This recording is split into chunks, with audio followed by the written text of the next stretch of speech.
На каком этапе восстановления разрушенных во время ликвидации бандитов зданий глава республики проверяет лично. Рамзан Кадыров вместе с соратниками в первую очередь инспектирует работы в Доме печати. Несмотря на то, что рабочие здесь трудятся круглые сутки, глава Чечни дает поручение ускорить темпы строительства. Здание должно быть не только готово в срок, но и стать самым красочно оформленным к Новому году объектом столицы.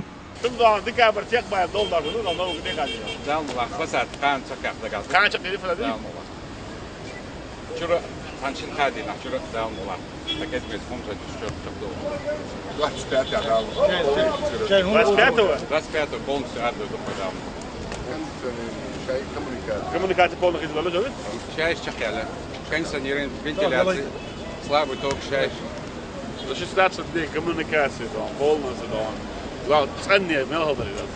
Сразу после Рамзан Кадыров отправился к республиканскому рынку «Беркат». Восстановительные работы здесь уже близятся к завершению. Сгоревший во время теракта павильон почти готов принять покупателей. Продавцы теперь будут работать более комфортно в помещениях, чем раньше. В них предусмотрены все условия. Предприниматели благодарят главу Чечни за такое внимание и признаются, что никто из них не ожидал решения проблемы за столь короткий срок.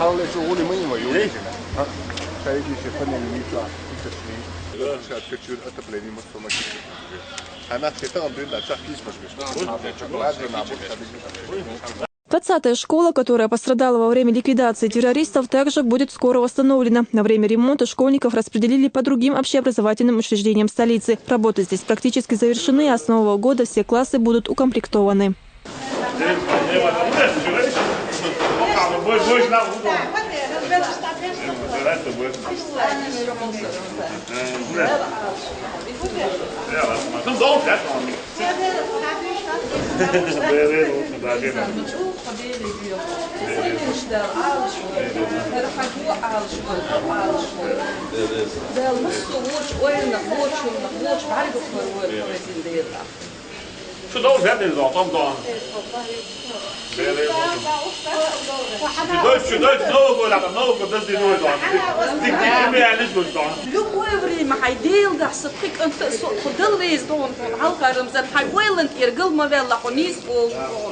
Завершая инспекцию, Рамзан Кадыров вновь напомнил, что все объекты должны быть построены в срок и качественно. Вся необходимая помощь строителям будет оказана.